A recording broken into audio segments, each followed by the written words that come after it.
All right.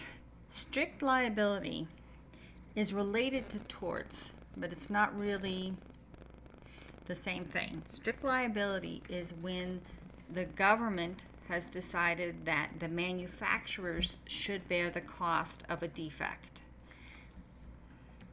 And here's the test. Now, in this case, what we have is it's the idea that a product was made that was dangerous to the user and that the user didn't have any control over that product. All right, so a very famous case of strict liability is with the polio vaccine. When the polio vaccine was first introduced and mandated by the government, as you probably are aware, a certain percentage of people who get the polio vaccine actually end up with polio because it's a live vaccine that actually introduces the disease into your body. So a parent sued the manufacturer of the polio vaccine under strict liability. And his little daughter had gotten a full-blown case of polio and had had some very bad long-term effects.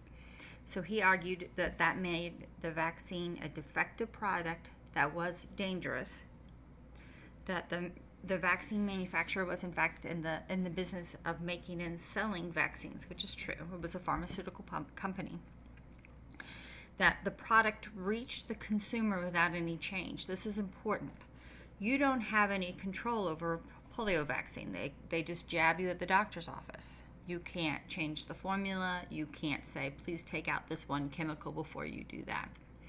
It's the same with the tires you get in a car when you purchase the car, or the radiator in your car, or in often cases your water system, your water heater in your house. These are products that you've purchased without any change to the product and that are complicated and you wouldn't know how to use. So in this case it was the polio vaccine, and in fact it was the vaccine that did cause the injury in the little girl, caused her to develop polio. But in that case the court said that there was no defect in step 4 of the test, that the polio vaccine was working is exactly the best way it can, and that it was so important to society that it was not defective, and so that family lost. Now, if you're looking at a strict liability case for a homework or for an exam, you will also, in addition to the test, have to look at these 4 other factors. How grave is the danger? Well, the danger to polio is quite grave to society. How likely is it that the danger will occur?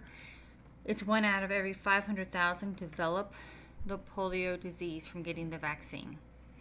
How feasible is it to produce a safer alternative? In this case, the pharmaceutical company could demonstrate that they could not produce a safer alternative.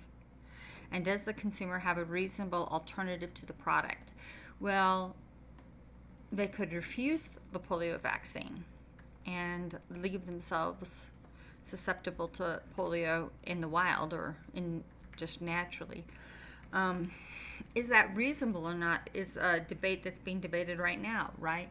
Because once we drop herd immunity, diseases will rebound. And there you go with strict liability.